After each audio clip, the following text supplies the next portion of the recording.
Bulan berkah, bulan Ramadan, berlomba-lombalah dalam kebaikan. Ucapan salam saya haturkan, jawab salam diwajibkan. Bismillahirrahmanirrahim. Assalamualaikum warahmatullahi wabarakatuh. Innal hamdalillah nahmaduhu wa nasta'inuhu wa nastaghfiruh wa na'udzu billahi min shururi anfusina wa min sayyiati a'malina. May yahdihillahu fala mudilla lahu wa may yudlil fala hadiya lahu. Asyhadu an la ilaha illallah wa asyhadu anna Muhammadan abduhu wa rasuluh la nabiyya wa la rasula ba'da, amma ba'du.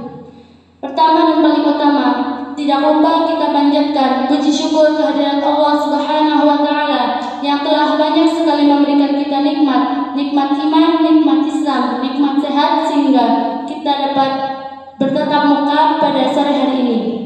Kedua kalinya, salawat serta salam semoga tetap tercurah limpahkan kepada junjungan kita Nabi Allah, Nabi Agung Muhammad SAW yang telah membawa kita dari zaman kegelapan menuju zaman yang terang benderang seperti saat ini.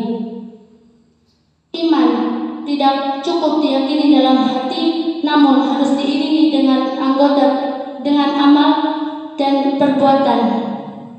Islam tidak membenarkan pelakunya untuk hanya mengaku Islam, mengaku beriman, namun enggan untuk beramal soleh. Sebagaimana dalam firman-Nya Quran Surat Al-Baqarah ayat 25. A'udzu billahi minasyaitonir rajim. Wa basyiril ladzina amanu wa 'amilus shalihati anna lahum jannatin tajri min tahtihal anhar.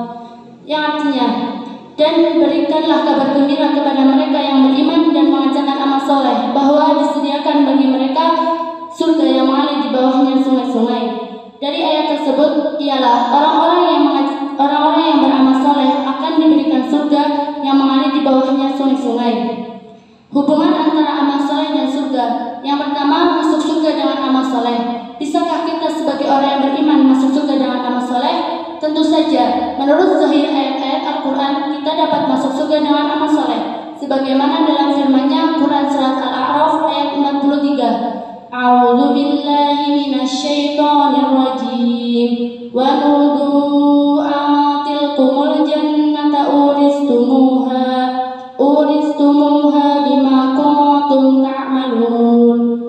Dan diserukan kepada mereka, itulah surga yang diwariskan kepada mereka atas apa yang dahulu mereka kerjakan. Dalam surat ini Allah menjelaskan bahwa apa yang kita kerjakan di dunia akan dibalas dengan surga di akhirat. Kemudian masuk surga dengan rahmat Allah.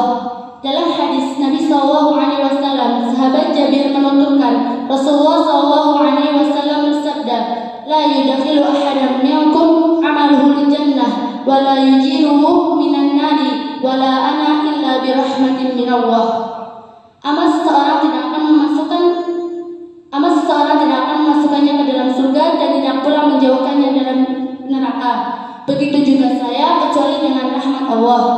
Dalam hadis tersebut, Rasulullah menjelaskan bahwa amal seseorang itu tidak akan memasukkannya ke dalam surga dan tidak pula menjauhkannya dari neraka, karena hanya rahmat Allah yang akan memasukkannya ke dalam surga. Mungkin hadis dan ayat tersebut terlihat bertentangan, namun pada dasarnya hadis dan ayat tersebut dapat dikompromikan dan saling berhubungan. Karena kita masuk surga dengan sebab amal kita juga dengan rahmat Allah. Bagaimana jika kita beramal tapi kita tidak punya rahmat Allah? Kita tidak diberi taufik untuk beramal, kita tidak diberi hidayah beramal, maka bagaimana kita dapat masuk surga? Oleh karena itu kita diberi taufik untuk beramal dan diberi hidayah untuk ikhlas beramal agar kita dapat masuk surga. Rasulullah tidak mengajarkan kita untuk memahami hubungan antara amal dan surga sebagai muawadah, timbal balik, balas jasa atau ganti rugi. Rasulullah SAW mempunyai alasan sebagai berikut. Yang pertama ialah amal manusia hanya untuk dirinya sendiri. Jadi ketika manusia tidak beramal, Allah tidak peduli. Allah akan tetap menjadi yang maha perkasa dan maha kuasa. Tidak seperti halnya majikan yang ketika pegawai kesayangannya tiba-tiba tidak berangkat kerja, mungkin bisa jadi dicari sampai ke rumah. Yang kedua, Allah Subhanahu wa Ta'ala. Amal seseorang itu tidak dapat diwujudkan karena dirinya sendiri, melainkan karena berkat rahmat Allah. Allah menghidupkannya, Allah memberinya rezeki, tenaga, kesehatan, bahkan Allah mengajarkan kita untuk mencintai keimanan dan membenci kekufuran. Itu semua hanya karena berkat rahmat Allah. Tidak seperti Qarun, ia yang begitu sombong atas segala hartanya, yang menganggap bahwa itu semua dari dirinya sendiri, padahal semua itu adalah karena Allah. Akhirnya Qarun pun ditenggelamkan bersama harta-hartanya ke dalam bumi. Yang ketiga, amal seseorang itu akan dilipat gandakan dan manusia itu tidak akan bisa menandingi apa yang Allah lipat gandakan, mulai dari 10 kali lipat hingga 700 kali lipat atau kelipatan yang tidak terbatas.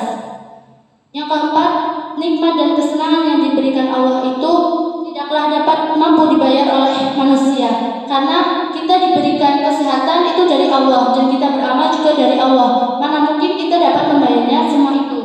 Yang kelima ialah manusia diliputi segala dosa dan kesalahan. Jikalau Allah tidak menyampaikan amal jelek kita, tidak mungkin kita masuk surga. Oleh karena itu, di bulan yang Ramadan yang penuh berkah ini, marilah kita memperbanyak amalan kita, beramal soleh, karena amal soleh kita akan tergantung kepada surga yang akan kita tempati. Baik itu kita sholat dengan khusyuk, zakat, Ramadan, memberi makan kepada orang yang berbuka, semua itu akan dihitung pada hari kiamat kelak. Mungkin demikian yang dapat saya sampaikan. Bila ada kata-kata yang kurang berkenan, saya mohon maaf. Nun wal qalami wa ma yasturun fastabiqul khairat. Wassalamualaikum warahmatullahi wabarakatuh.